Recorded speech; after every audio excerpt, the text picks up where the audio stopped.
Today, I want to talk about science versus culture.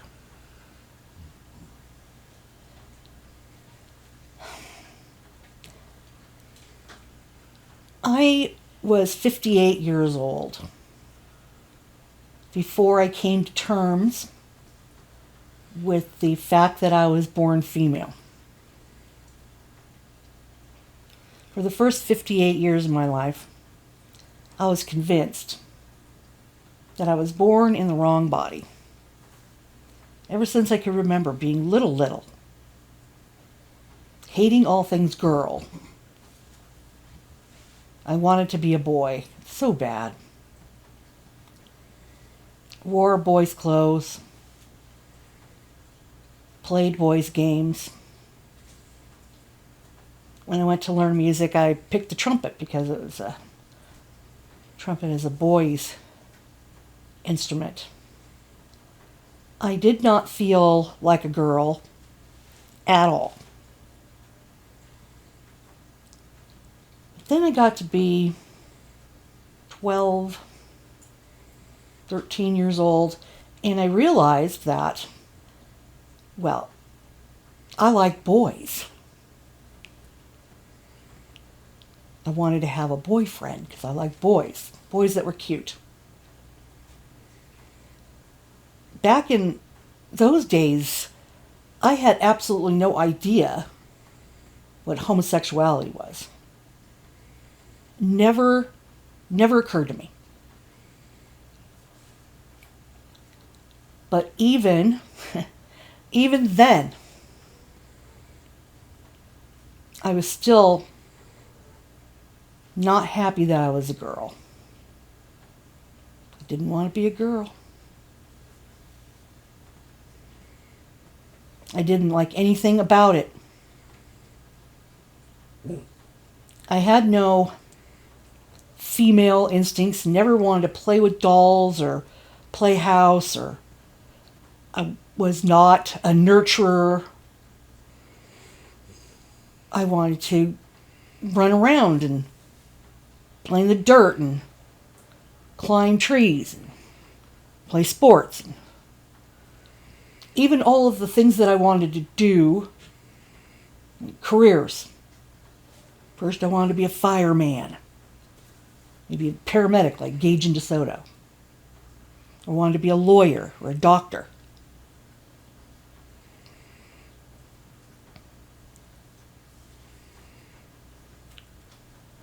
To compound that, I was a young person, elementary school, during the sexual revolution, the feminist movement.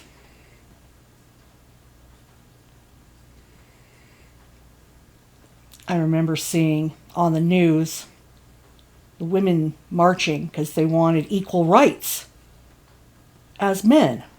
I'm like, see, they don't even want to be women. Just want to burn in their bras. I don't remember which male relative said this to me.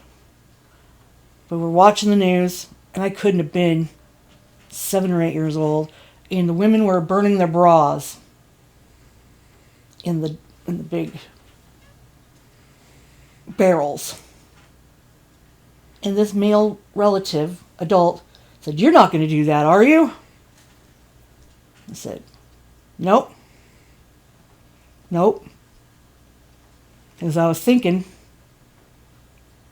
I will never burn my bra because I will never buy one and I'd never wear one in the first place.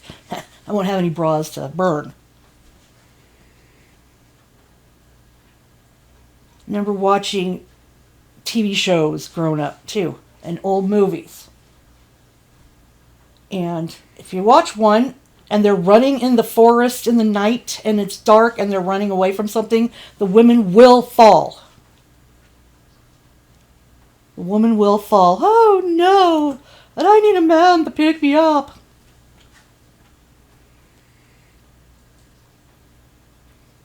So I grew up thinking that women were second-class citizens. that you only go to college to get a husband. And if you do have a job, you want to be a secretary or a nurse or a teacher. That's it.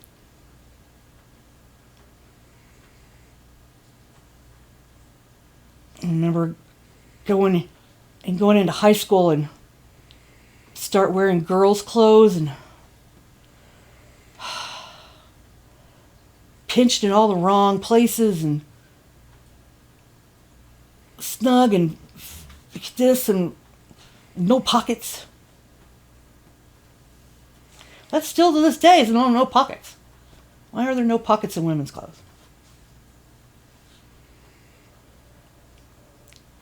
When I did get married, and I did at the time, I did love my first husband.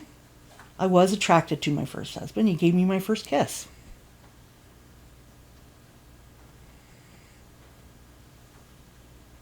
But that's when I learned also that, this thing called sex, that is the only thing that women have they can use for a negotiation. That's it.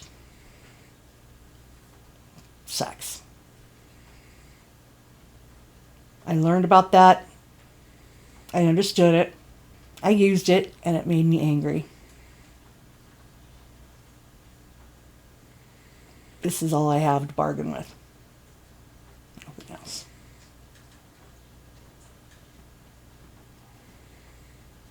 I would have dreams, waking dreams too, about running away and just going to another city and then just living life as a man. I wanted to do that. I'm so glad that I had only sons. I have 3 sons because I have no idea. I don't know what I would have done. I wouldn't know how to raise a daughter. I'd be a good role model for a daughter. I was not a good mom to my sons because I don't have any mothering instincts. Or at least I thought I didn't.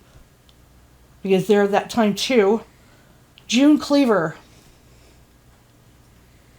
milk and cookie mom, snuggly bedtime story mom, kiss the boo-boo mom.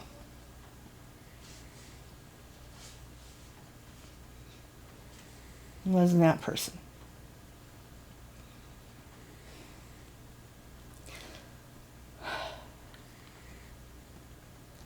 So, my boys, they turned out really well. Not necessarily because of me, but I think in spite of me.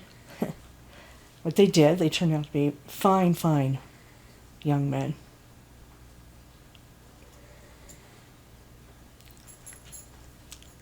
And I would call them uniforms. Okay, it's time for me. And so when I was playing in bands and I was traveling, I knew I had to dress a certain way. I knew that it was expected that I had to dress a certain way with short skirts and deep things and put the girls up and lots of makeup. And there were times when I was on the road, and even after that when I was just playing locally, where I would put on the clown makeup. And I hated it so much. Hated it. It's a lie. This makeup is a lie. High heels are a lie. Not this tall, right? You got the Wonder Bras. That's a lie too. All the lies. Why couldn't I just throw on some clothes, a t-shirt and some jeans, and go to work? Why do I have to spend an hour and a half making myself look ridiculous? Bothered me.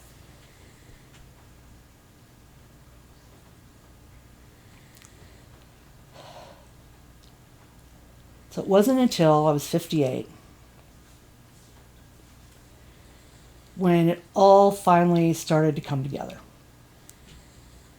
I began to understand. This is where my faith and my religion comes in. Because I knew that all of this was for a reason. I know that my spirit is female. And so that's why my physical body is female. It's because my spirit is female.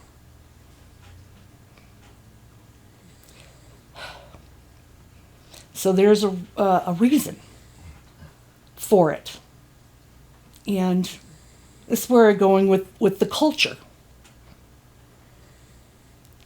The culture is that women need to wear specific clothing. That is not part of Heavenly Father's plan. That's a cultural thing. That's a human beings on this planet right now cultural thing. Right now I'm wearing a men's t-shirt and men's shorts. Why? Because I feel more comfortable than wearing women's. I still do.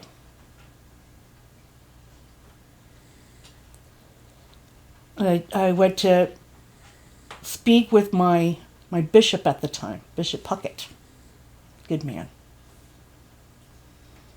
And I talked to him about that. And he says, there is nothing in the Bible or the Book of Mormon or in the church rules or guidelines, anything that says you have to wear a dress. Nothing that says you have to wear a dress. This is a cultural thing. Really? I could wear men's clothes to church? Sure. If that's what you feel comfortable doing, wear men's clothes. Are you going to be clean? Are the clothes nice? You're not going to come in wearing a gunny sack, smelling like cat pee? It doesn't matter. It just doesn't matter. So I was going to be speaking in a sacrament meeting. And so I decided, okay, that's what I'm going to do. I wore men's pants, men's socks, men's shoes, men's shirt. I wore a tie. And I gave a talk in church. And guess how many people were shocked or wanted to chastise me? None. None at all. In fact, I had more than a few people come up and hug me and say, wow, I wish I could be as brave as you. I thought I was really brave.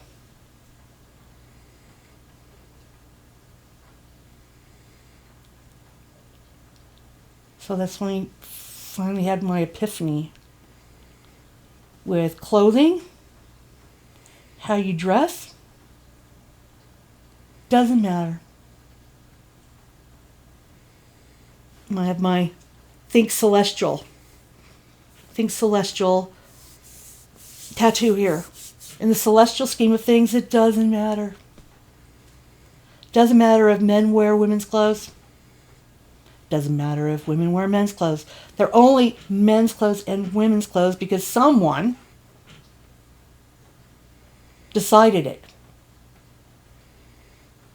Years and years ago, someone decided that women are supposed to wear dresses and men are supposed to wear pants, and you can't do the other way around. It just doesn't matter. It's like with the makeup. It doesn't matter. Put goop on your face, don't put goop on your face. It doesn't matter.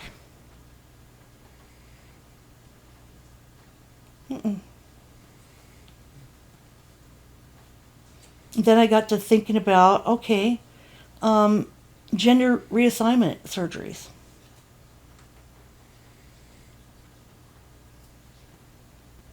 I've always hated this, hate it. Still do, but not to the same extent as I used to. Where I've wanted to cut them off. Get rid of them. Because they are a symbol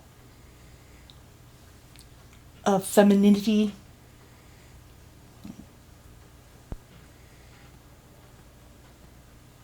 And then again, it doesn't matter.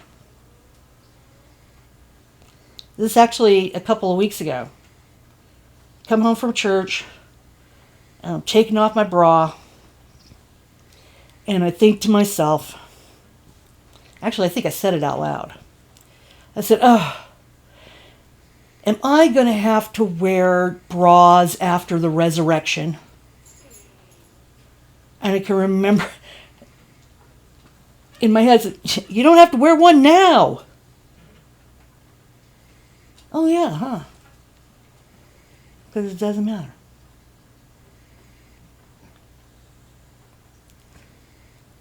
So there's a difference. Okay, I'm going to take off my dog mom hat, put on my intellectual hat. There's a lot of people are really upset about this. It doesn't matter. Okay. And there are a lot of people, we're going to talk about science now. Science. Me thinking I was transgender for 58 years gives me some clout, I guess, right? That I can speak about this. Science. And there may be some people who don't want to hear this. There are two genders. There just are two genders.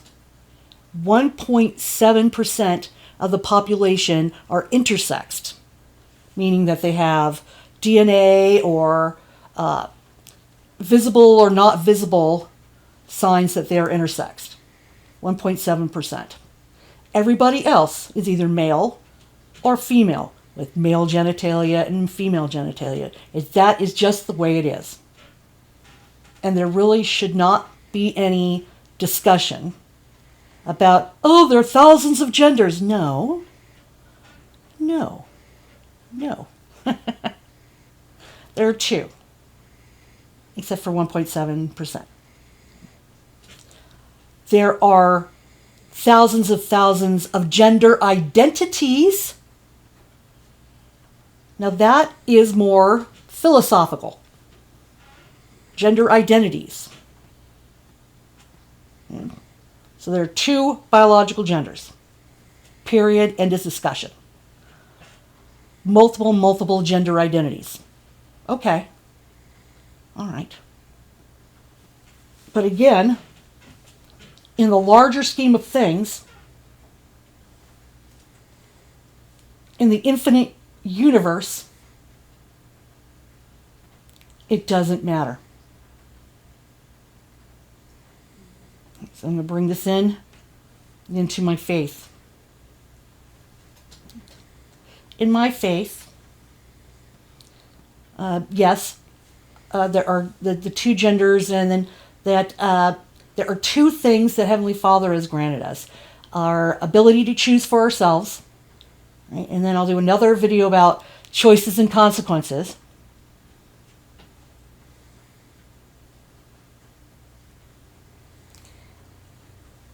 Let's see, where was I going with this? Choices have consequences.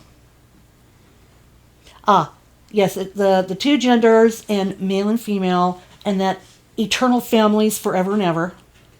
Okay. It still takes at this point, right, as far as we can, although in Japan, they actually were able to create an embryo out of two eggs.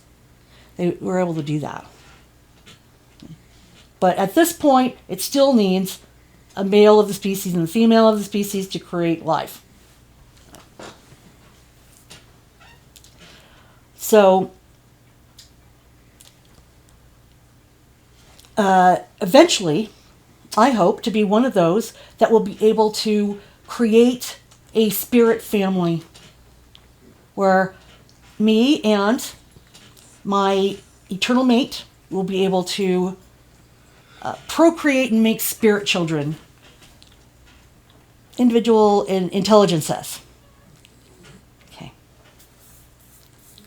And one of the things that I'd been worried about all this time is that I would make a terrible spiritual mom. I would make a terrible spirit mom because I make a terrible mortal mom. But I came to the realization that then it's going to be an entire, what do they call that? Takes a village to raise a child. That we're all going to cooperate and work together to help nurture the spirit children. And that it's going to take all kinds. It's going to take the milk of cookie moms. It's going to take the cuddly bedtime story moms. And it's going to take the pick yourself up and brush yourself off. What did we learn from this experience kind of mom, which is what kind of I am. So when you're talking about thousands of gender identities, yes, there are thousands of ways that we see ourselves as part of our gender. It's a whole spectrum, and in the eternities, we're going to need every single one. We're going to need butch women and effeminate men, just as much as we're going to need effeminate women and manly men. And all of the spectrum in between is going to be important, and all of us are going to be working together. So here, instead of pigeonholing, women are supposed to be this, and men are supposed to be this. And if you're not part of that, then there's something wrong with you. We should embrace instead everybody. Because nobody has ever accused me of being too feminine. I'm nobody's girly girl. And there's nothing wrong with that.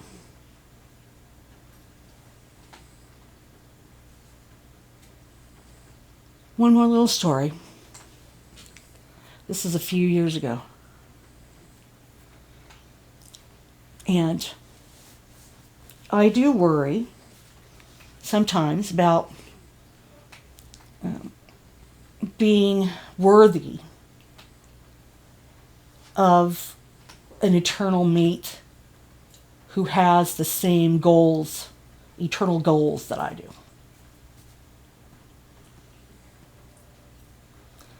And I remember sitting in my car, and yes, I'm going to emote a little bit. That's okay. Sitting in my car, and I looked in the mirror.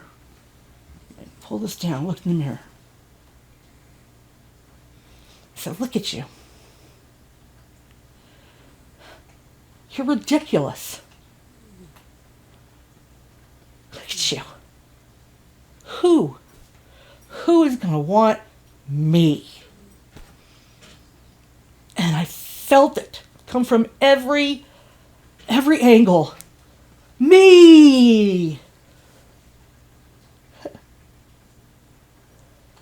Who would want me? I will. I do. Me. All around me. Because I am not a cookie cutter. Because I'm not standard. I'm different. And I bring to the table many qualities and strengths that average women don't. So I'm talking to you. If you are struggling with the same thing that I was struggling with, where do I belong? I don't feel like a man and I don't feel like a woman. I'm just somewhere in between.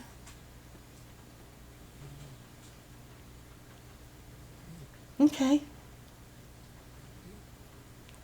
accept you for that.